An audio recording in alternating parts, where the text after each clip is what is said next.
We're going to see Travis Stovall ask about this public records request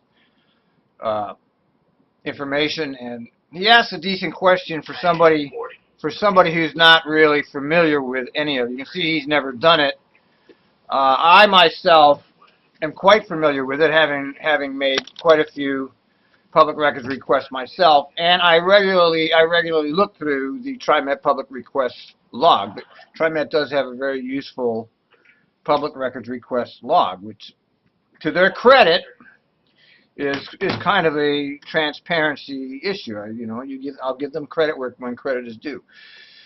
Now, if he knew anything about this process, he would understand that most of these requests are around very specific information. He puts forth the argument, well, if I request some information, it would be like a Google search trying to look, and you get 1,000 hits back, 1,000 search items. What he doesn't understand is that almost all of the records requests are around specific information. Let me just pull up one at random here.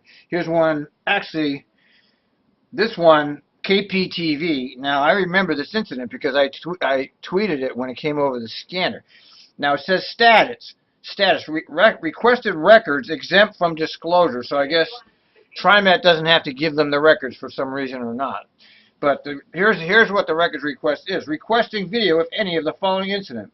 Progression police, juveniles shooting at people on Max platform with BB or pellet guns.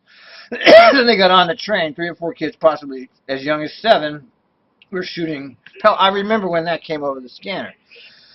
Now TriMet says that that's exempt from public records disclosure. See, now, this was the thing that the auditors didn't, let's not use the word, that the lawyers, let's just say the lawyers, because they're not auditors, didn't address. Why is that exempt from public records requests? Let's just look at the one right above it, from Joanne Odsey.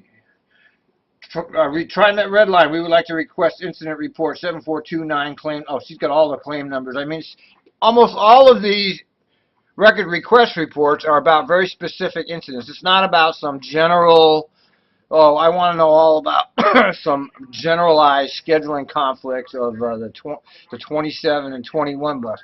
Almost all of these are regarding very specific incidents. So Toran is going to put forth the argument that they don't have the wherewithal to catalog all this stuff. And if they don't have that together by now, there's something wrong with them. They have this huge IT department, and they can't keep these in some kind of order. I don't believe them. I just don't believe them. There's no way to know whether they're telling the truth or not when they're denying a public record. There's no way to monitor that.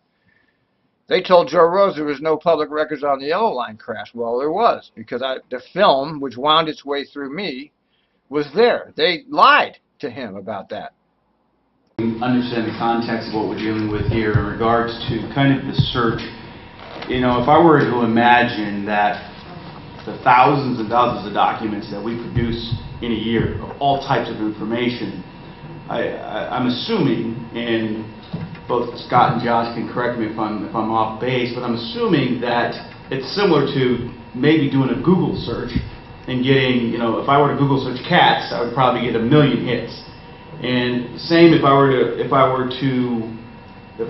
search documents within TriMet's, I won't say database, because it's not technically a database, but its repository of documents and information, I could potentially get thousands of hours of service documents. And are we saying that essentially currently we have to search through each of those to see if they have any relationship to whatever incident or case or records request that we're talking about?